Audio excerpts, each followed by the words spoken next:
Hey everybody. Can everyone hear me okay? Okay, cool. So, that's right. Yep. Welcome. My name is Bryn Durgan. I'm Director of Programming here at Bookstore One. Welcome, as I said. And if you haven't gotten coffee or tea yet, don't be shy. It's right in the back, right by the man in the pretty shirt, eye-catching shirt. Pretty shirt. Yes, it's a very pretty shirt.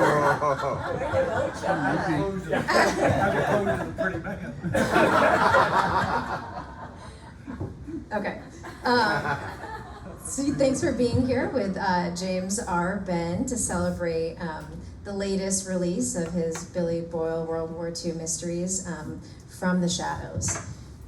So as an independent bookstore, we really appreciate your support, and your support of also Florida authors especially. If you haven't yet picked up your copy of his book, we have a bunch downstairs right at the register, and I know he's happy to sign them once we're through today.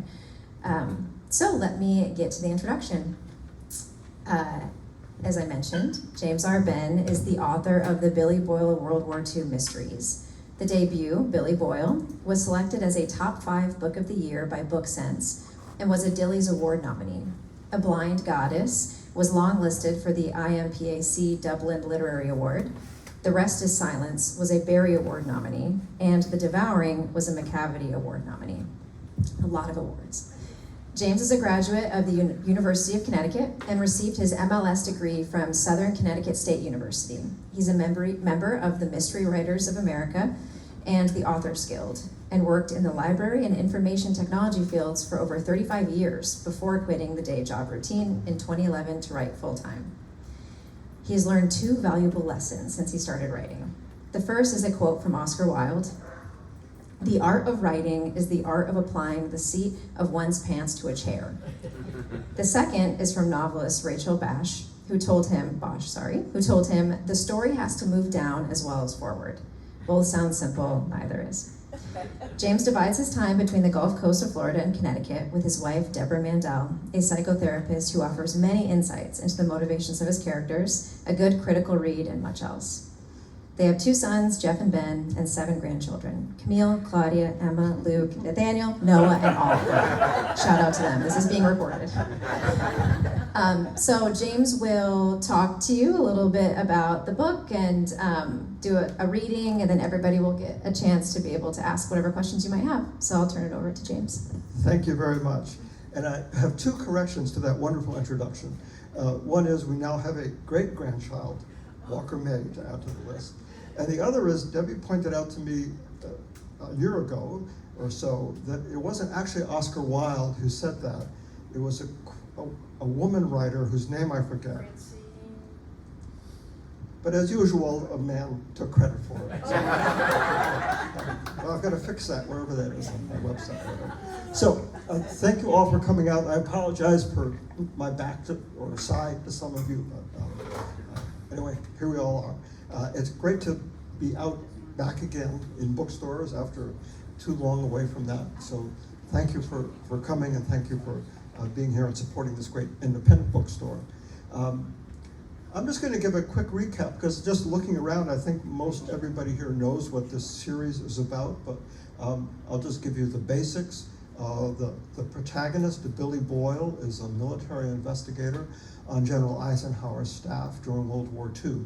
And his job is to investigate crimes that would impede the war effort. Crimes committed by people in high places, and crimes that might need to be kept quiet for the sake of Allied unity. So he gets all sorts of assignments from General Eisenhower, who is a distant relative. The idea that I came up with is that if I could have a family relationship between this detective and Eisenhower, it would cement their bond and also make sense that Eisenhower sends him anywhere he wants to during the war to solve a crime that's based on an actual event. And each of these books is based on an actual event with a fictional crime built around it as a way to illuminate and investigate. And one of the before I get into this book, just want to talk briefly about the challenges of writing historical fiction. Because although these are mysteries, they're also historical fiction because they're really built around actual historical events. And one of the things that I have to constantly remind myself of is how different these people are, the characters in these books, both real life characters and the fictional characters I've created, how different they are from us.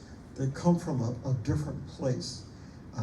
There's such a gap between our lives and the lives of people who grew up during the Depression and went to war in the 1940s. Back then, just a few examples, their life expectancy averaged 53 years. So if you were a young man in the 1940s, the war notwithstanding, you'd already lived half your life. There was no universal medical care. Travel was, until the war came along, was really virtually unknown outside of your local area. It was an agricultural economy. We're in a service economy. And the reach of their memory went back into the 19th century. So if you were 20 years old in 1940, you knew people who were in the Civil War who might have listened to Abraham Lincoln speak somewhere. But if you reverse that 70 years into the future, they could never have conceived of the technology and the society we have today. And I just came across, I can't really show you this, but has everybody heard of the Enigma machine? This was a coding device that the Germans used during World War II. So they would have this typewriter with rotors, multiple rotors in it to code messages. They would send out code messages. There was a movie with Benedict Cumberbatch, The Imitation Game, a few years back. So the British were trying to decode that, and they had rooms of, they weren't actually computers, they were electronic computational devices with all these rotors and electronic devices that would take hours and hours, days and days to decode a message. I have on my phone here, it's called an Enigma emulator. It is an Enigma machine. It's the same thing that people risked their lives to steal and spent months trying to decode. These little dots, which you can barely see, are rotors. So you can use this. You can get this app online and have the Enigma device in your phone and code and decode messages.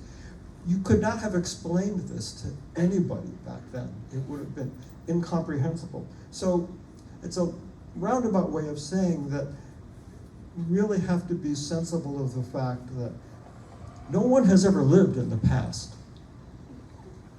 When people were alive, it was their present.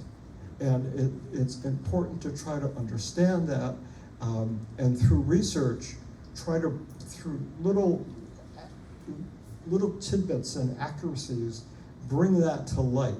And one of the tricks I try to play on myself is when I'm researching a topic, I'll stop reading the book at the point at which my book is taking place.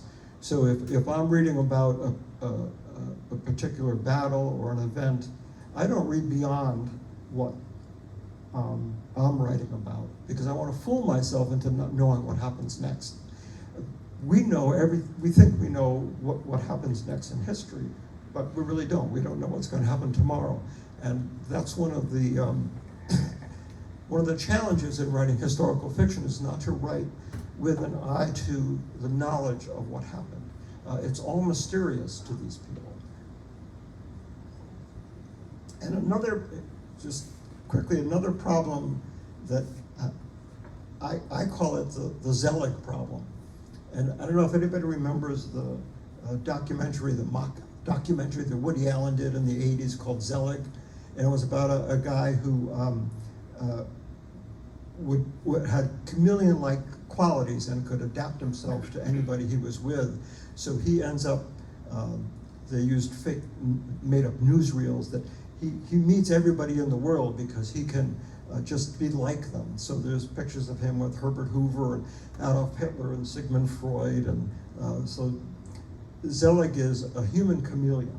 And I often think about Zelig and Billy Boyle, although you might not seem like those two would go together. But Billy Boyle also, in the course of this war, which he's only been at, chronologically for 2 years, even though it's been 17 books, he's met everybody. He's met Winston Churchill and Pope Pius and Audie Murphy and a whole host of Richard Nixon, Jack Kennedy. So another difficulty in approaching this kind of series, in which there are a lot of historical characters and they're built around historical events, is, I kind of have to trick the reader into not saying, hey, this doesn't make a lot of sense. How does this guy, every book he's meeting somebody famous? It really doesn't make a lot of sense. So I try to create these stories around real historical events, but while not having Billy Boyle be the central driver. And that's why having a fictional crime built into it is a way for him to become part of the process, but not take over and put himself center stage. Because oddly enough, I think of him as an observer. So he can be in the midst of a real historical event and observe what's going on without being part of it. I don't know if anybody wants to date themselves voluntarily, but I remember reading a great series of kids' books in the 50s, We Were There, or You Were There, We Were There. And each book had two kids, different kids each time, and it was, we were there at Gettysburg, we were there at Plymouth Rock, we were there, blah, blah, blah, all throughout history. That's probably what got me started with Billy Boyle. But in each of these books, these two kids take center stage and are part of what's going on.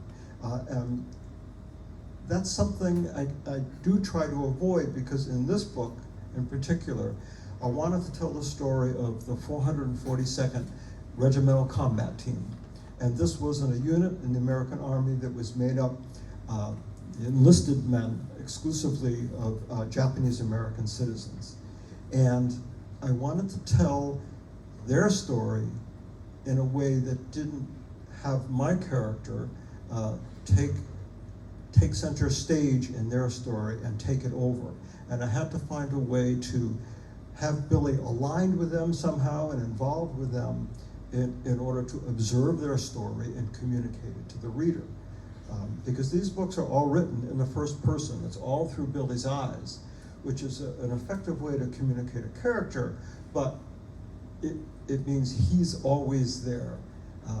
And what I found fascinating about the 442nd is that, well, 2/3 of them were recruited from the internment camps.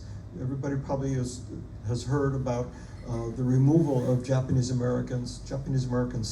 American citizens of Japanese ancestry. Had their property taken from them, forcefully, hundreds of thousands of them put into internment camps for the duration of the war. And 2/3 of this unit were drawn from volunteers from these camps. So they left their parents behind in pretty horrific conditions, and voluntarily joined the Army to prove that they were good Americans. They ended up being the most highly decorated unit in the history of the American Army per capita. Now, a regiment is made up of 3 battalions, which a few thousand men in a battalion. And there was a 3rd battalion. There were 2 battalions from the camps. And ironically, the 3rd battalion came from Hawaii. And in Hawaii, where Pearl Harbor happened, and you might think there would be some logic to looking at Japanese Americans, it was the one place where there was no internment. There was a battalion of Japanese Americans already recruited, already part of the Hawaiian National Guard, and they disarmed them for a while, but then they said, well, no, we need these guys, and they rearmed them again. So while we had citizens put in camps in the western U.S., the 100th Battalion went off to war and started fighting in Italy pretty early, well, as soon as we were in Italy. They were combined with the 2 battalions from that were trained later and became the 442nd. There were a lot of famous, Senator Daniel Inouye was from that group. But it almost didn't come to pass. They almost were disbanded because these 2 separate groups, the Hawaiians and the mainlanders, at first didn't get on at all. The guys from Hawaii had really lived a different kind of lifestyle. They were more oriented towards the outdoors. I mean, they lived on a Pacific paradise, and it was more multicultural than the Western United States. There were so many different groups in Hawaii that they were pretty used to being with whites and Native Hawaiians and Japanese-Americans and Chinese-Americans. And they were a pretty easygoing bunch. They liked to gamble, they liked to party. They came and they met the guys from the West Coast who had all been working in the fields and in vegetable farms. A lot of their families had small businesses. And the guys who came out of the camps were reticent to describe the actual conditions because the government put out a lot of propaganda. They put out films showing how nice these camps were and how great the food was, and it was really all propaganda. Some of these were in swamp, malaria-infested swamps, really bad situations. But they didn't want to let on how bad it was, and perhaps through a sense of shame or whatever.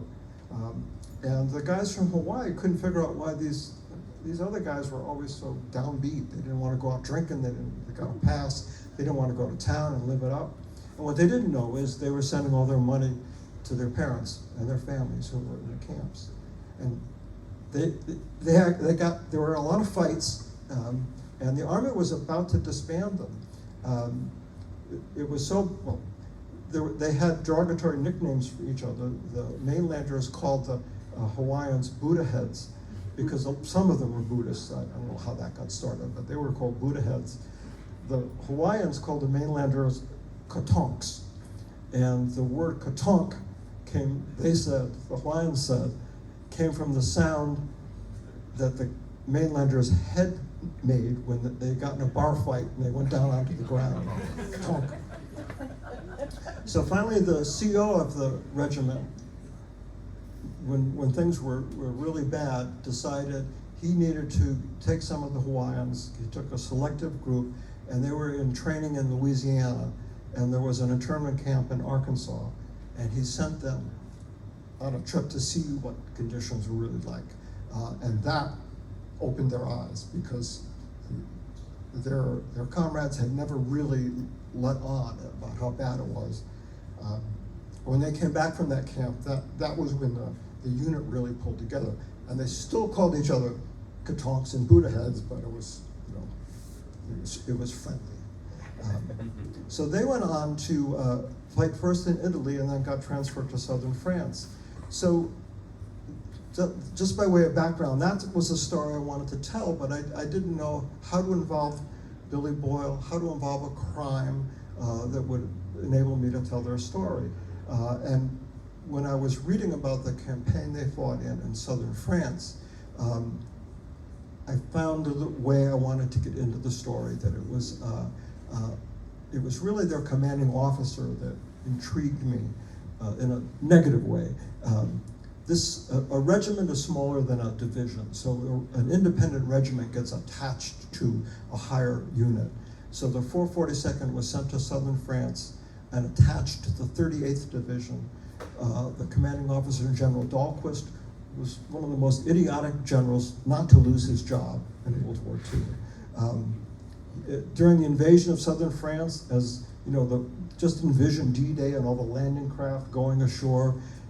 He's on a ship supposedly coordinating all this, and he decides he wants to go sightseeing, literally. He takes a launch, goes to a little island, and climbs up on top to watch the invasion, completely out of contact, but at the last minute, they have to change the beach they're hitting, and he's nowhere to be seen. So this guy was not, not a great general, but somehow he kept his job. And when he had the 442nd attached to him, the 38th Division was a Texas division. He used them for the worst jobs rather than have his own men take casualties. When at one point, fighting in the mountains, right up by the border by Germany, Switzerland, and France, he managed to get an entire battalion surrounded by the Germans. He had sent them out on their own into the mountains to attack, and they got surrounded. And they became known as the Lost Battalion. And it was the Lost Battalion that really made the 442nd famous, because he gave them the job of rescuing his own battalion. And he didn't care how many of them died to do it. They went out to rescue about 200 men. They lost the same amount killed and 2,000 wounded to do it.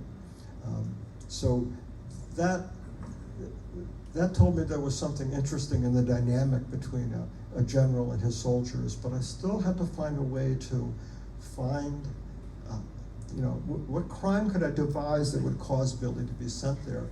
And I was about to give up finding that when I finally read, and this is just, doing as much reading and research as possible, that there were 2 French resistance guides with this Lost Battalion. And I thought, okay, that's it. Those guys are witness to a crime, and they've been sent with this battalion. And so Billy will get to go and engage with the 442nd, engage with the Lost Battalion story. And that's how I can have him act as an observer, as a way to tell their story and fit my fictional crime into it. So the first part of the book is built around the murder of, I won't say too much about who gets murdered. I'll stop myself. But it takes place in southern France in a liberated area. And there's a vendetta between the resistance groups and some of the British special operations executive. And that's what introduces the crime that allows us to move on. And I'm trying to explain all this as a way to show how to illustrate the actual history of the war in a way that stays true to it while trying to keep it interesting and exciting for the reader. But before Billy gets there, we have the setup to this crime, and I was casting about for a way to start the book, and given that it was set in southern France in the Mediterranean, I was remembering one of my favorite movies, The Guns of Navarone. And if you remember that with Gregory Peck and all those guys, David Niven, they land on the island of Navarone on a small fishing boat. So I thought, oh God, I'm gonna recreate that for my own story. And in the beginning of this book, Billy is sent on a small fishing craft, much like the one in The Guns of Navarone, to land on the island of Crete. And he's got to bring out a British commando who has gone silent without radio contact, and he's going to be part of this whole effort in southern France. So I'm just going to read you from the first chapter to give you a sense of how this book starts out and what Billy is in for. And I have to say, I just want to explain, this vessel on the cover is called a kayak, and it's not spelled K-A-Y-A-K, but it's pronounced just like it. So when you hear me saying kayak, they're not on the kind of kayaks we're on in Florida. It's this fishing boat.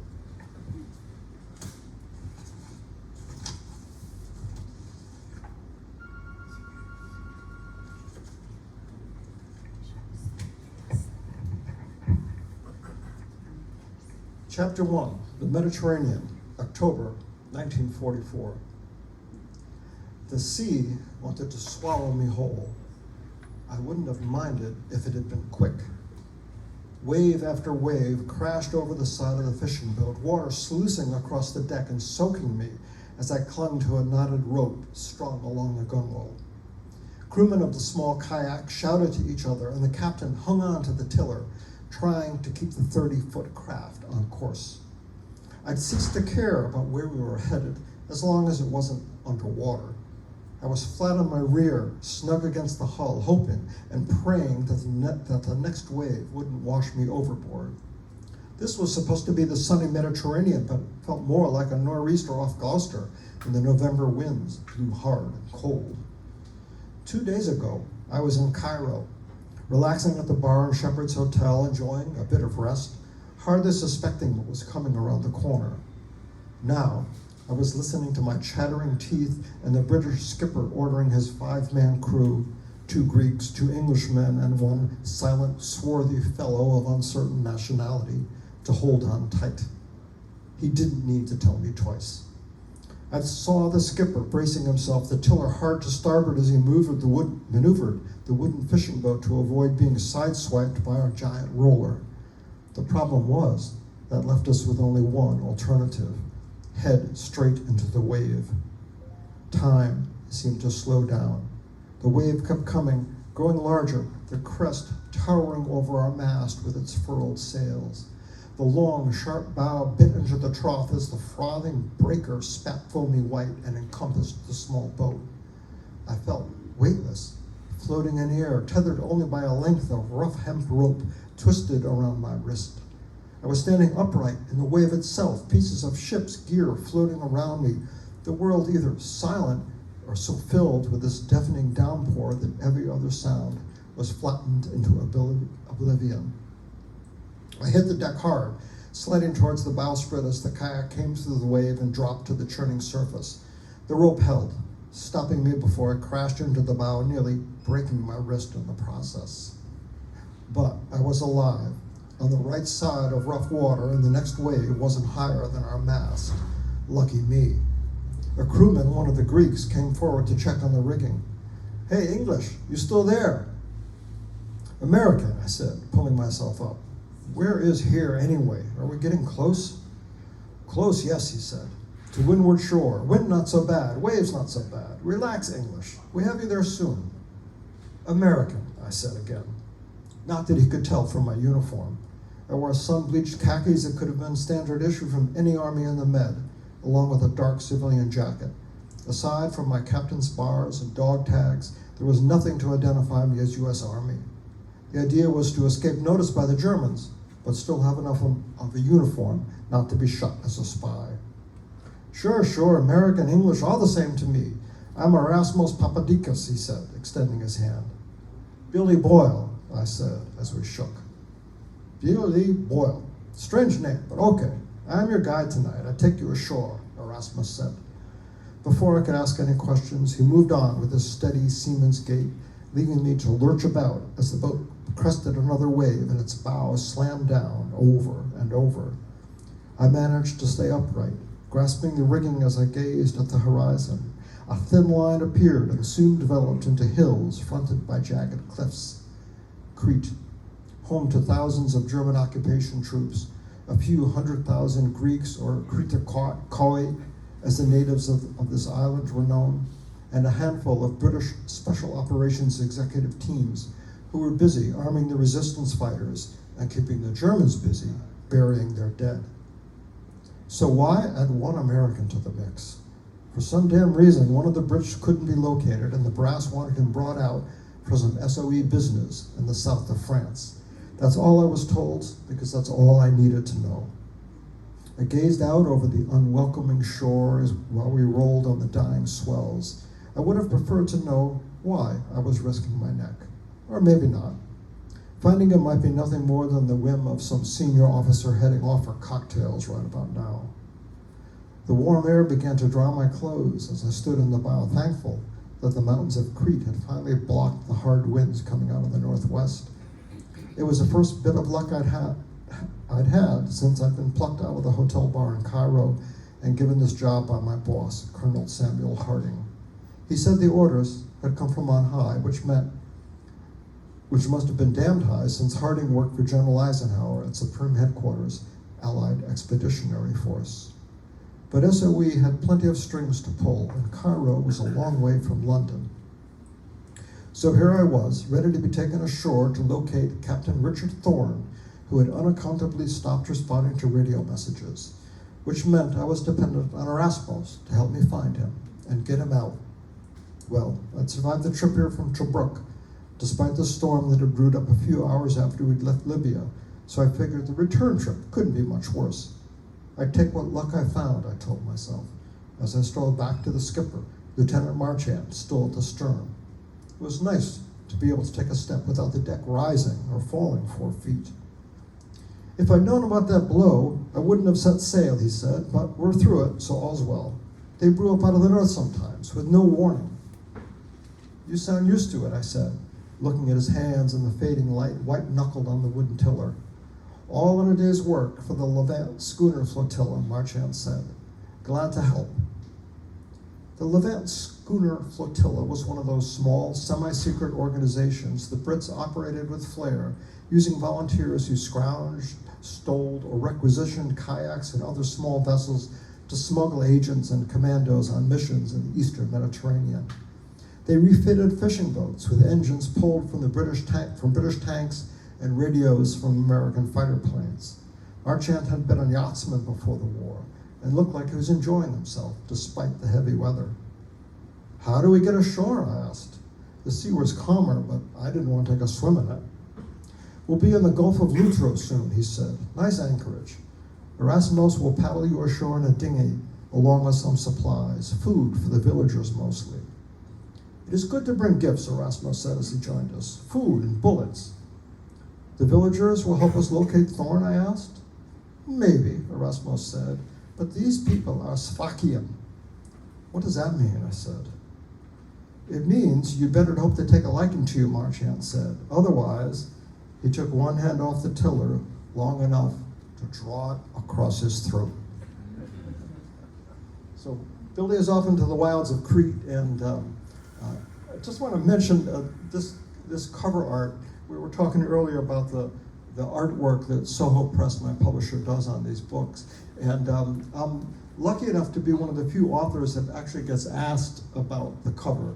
It's usually not done. Publishers don't want to involve authors in the cover process because they might have dumb ideas, I guess, I don't know. But they ask me, and I just want to recommend a great documentary that we found on Netflix called This Is a Robbery. And it's about an art theft at the Isabel Gardner Museum in Boston. And thieves went in and at night and took, I don't know, dozens of canvases right out of the frames. And they haven't, it was, I don't know, in the 90s maybe, hasn't been solved yet. And one of them was A Storm on the Sea of Galilee by Rembrandt. It was one of the most famous paintings that they took. And I found a picture of a fishing boat with Jesus and his disciples in it on the Sea of Galilee in a storm. So I sent it to Soho Press, and this is kind of a copy of that, but instead of disciples, we have Billy Boyle and the crew. So it was a fun way to come up with the artwork. So that's enough of me blathering about. Is any questions anybody has about this book or other books in the series? I do. You're Billy Boyle. How did you develop him? How much of Billy Boyle is you? Well, you know, some of his sarcasm is probably me, but he says it right away. I have to sit at the keyboard and think a half hour before I come up with a good line. So he's a little quicker than I am, but you know. I came up with him because I wanted to have somebody who was an outsider put in the center of the high command.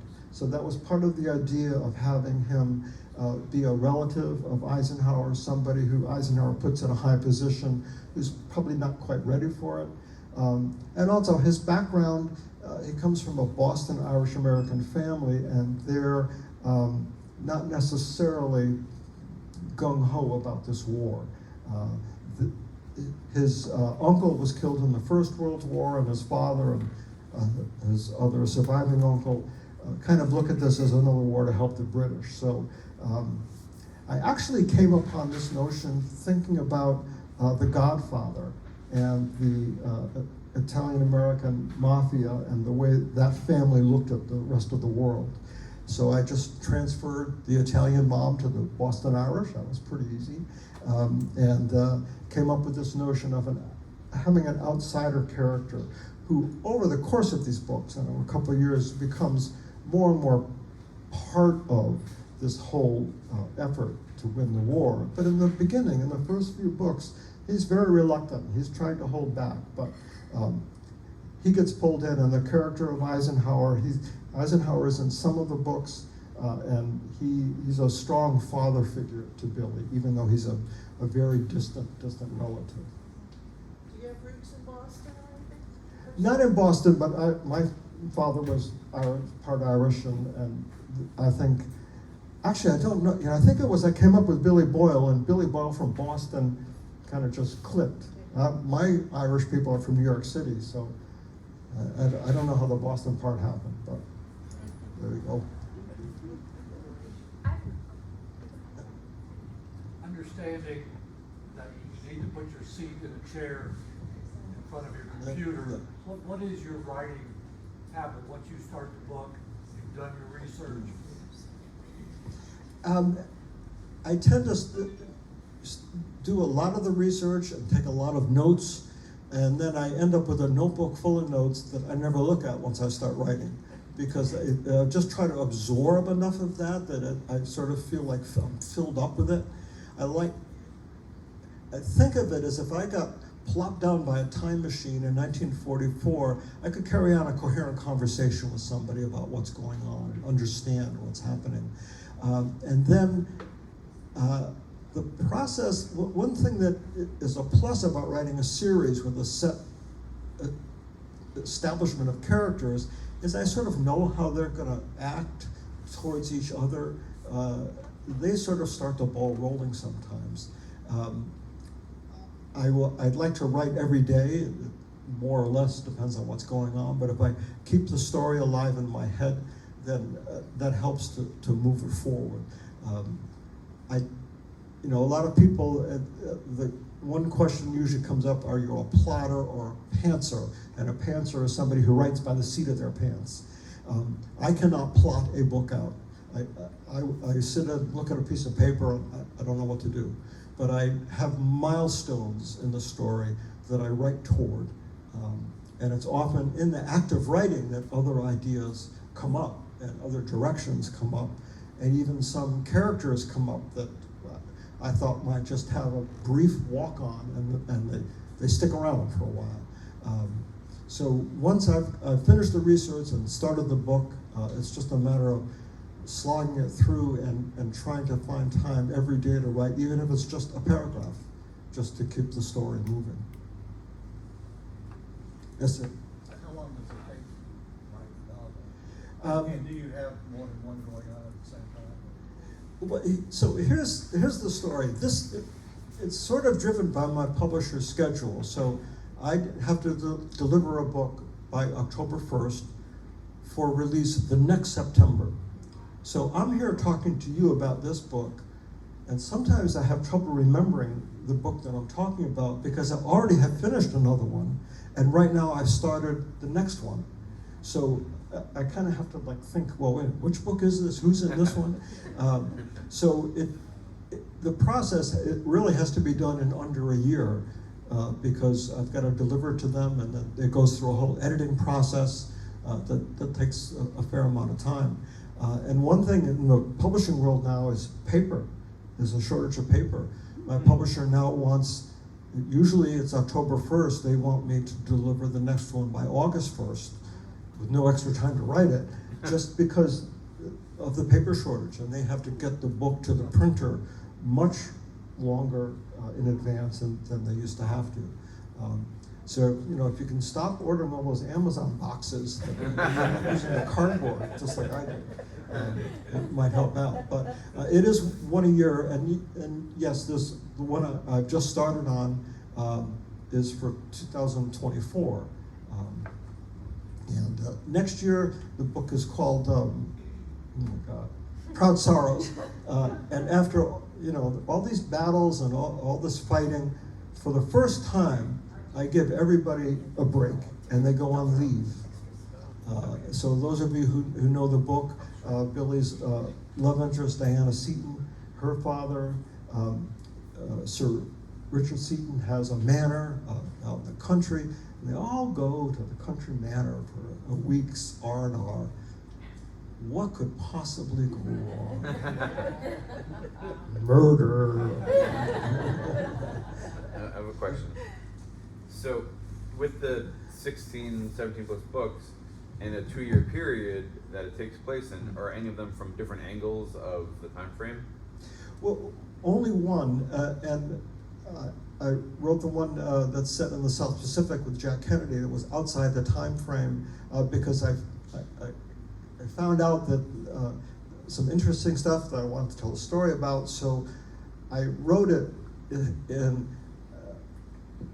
the beginning of the book. It was like, now it can be told through secret files. Just recently, Billy Boyle was involved in this. And there were actually some reviewers that took that seriously and said, James Benn has unearthed. And I may have to do that because one limitation is I am writing chronologically. So this goes through the war, and the one I'm working on now is set during the very beginning of the Battle of the Bulge. So if I find something that's of interest, I will have to just go back and think up some reason why I'm telling it out of order. No, everything so far is just, I've managed to find something in each month, and I'm really compressing this. They don't get much of a rest between these adventures. That's why I had to give them some leave finally. Mary, do you have a question? Yeah, I want to know, are you officially going on record as saying there was fake news back in World War II? And if so, when did you, as now, when do you officially find out for all these things that went on during World War II that were just lies? I mean, when does that all take place? Well, there's a lot. You can go on YouTube and you can find all these government films about the lovely camps that the Japanese Americans were sent to, where there's arts and crafts, and they show them eating wonderful meals in their kitchens. These were wooden barracks that were hastily built. There were sheets for privacy between families, very cramped quarters. When did the truth finally come out about this, though, I guess is what Well, I'm asking. that's a good question. Yeah. I don't know when it finally came out. And in reading about the soldiers in the 442nd, they truly did not want to complain. There was the notion of, we have to prove ourselves as good Americans, even though they were good Americans. And so they didn't make a stink about it. And there were, I guess there was a lot of fear, because even as these guys were fighting and dying, there were some of veterans organizations that would take their names off the honor roll in their towns because they were Japanese Americans. So I think they kept quiet about it for a long time because they didn't want to draw attention to it, because there might be more negative consequences for their families. But I don't know when it really pierced the. Well, there was a film in the 1950s with Van Johnson called Go for Broke. It was about the 442nd. And Go for Broke was the Hawaiian, it was the 100th Battalion, the Hawaiians' slogan, because whenever they would gamble, they would go for broke. And it became the slogan of the whole unit. But like, even that film didn't go a lot into what the conditions were in the camp, and it was a good example of a film in which Van Johnson is the hero, leading his kind of comical Japanese American soldiers. So it's not a very good example of that, but that was, I think, the beginning of at least some acknowledgement that this happened. And President Truman did award them a unit citation and made a big deal out of it when they came home. So the story began to get told about them, maybe less so about the camps. Yeah.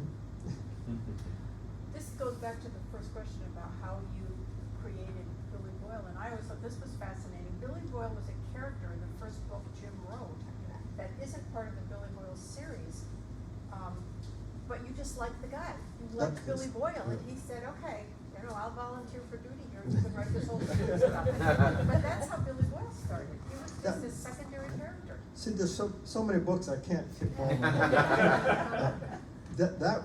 On Desperate Ground was my first book, and it was told from multiple points of view. And Debbie's right, Billy Boyle was a secondary character, and I just really liked him. So that's why I stayed. Yeah? Do you ever get any feedback from anybody? I mean, we don't have very many World War II vets left, but do you ever get feedback from people that? You know, earlier on, I got more feedback and a lot of help from veterans. And what happened a number of times is that family members of a vet who served would say, well, he never talks to us about it, but I told him about your books, and he'd be willing to help you. So there were several times where we sat with a vet and his family, and at first it was like pulling teeth, right? And you know, yeah, did you serve in Europe? Yep. But after a while, then the stories started to come, and there were some phenomenal stories. Just briefly, we were visiting Debbie's sister's husband in the hospital. He was in the room with one other patient, and somehow the subject came up that I wrote these books, and this guy was a World War II vet. And he started telling stories, and he was in the glider infantry with one of the airborne units, I forget which one, in Europe. He landed on D-Day. And he was telling stories that were really hilarious about his guys, his brother who was in the OSS, and he went AWOL to join his brother in Paris. And listening to him, it was like a fun summer camp. And then finally, everybody else sort of drifted to the side of the room, and he and I were just talking. I'll never forget this. He went like this, because his family was there too. He beckoned me closer, and he said, you know, they always ask me if I killed anyone. And I say no, but I did. So that's the kind of story I want to tell about what was that guy's experience like of this war. So in the midst of all the crime that needs to be solved, and Billy and all his friends, I hope in every book that there's something that you can take away as a memory of what it was really like for these guys. So. I have a question. Yeah. For someone who's just getting to know Billy Boyle, where would you recommend that they start? Would they be able to start with this book, or would they have to start with? So that's a standard question for writers who write a series. And when I first had a few books out, I don't know if anybody here has read Lee Child and his series. He's a very famous writer. And I said, Lee, how do you answer that question? And he looked at me like I was an idiot. He said, you tell them to buy the latest hardcover. You get the biggest royalty from that. So buy the latest hardcover. The first book, Billy Boyle, does introduce him. And it's a great place to start. If you just want to pick a book out, the one set in the South Pacific, The White Ghost, is the most standalone-ish of all the books because it takes place elsewhere. But I try to work to write each of them so that anybody can pick it up, understand the story. And for people who follow the series, the challenge is to give out all the information about the characters in a way that isn't boring for the reader that already knows. So I would really say start at the beginning, because it's great to have a book that was first published in 2006, still in print, so. Yeah, great. Okay, so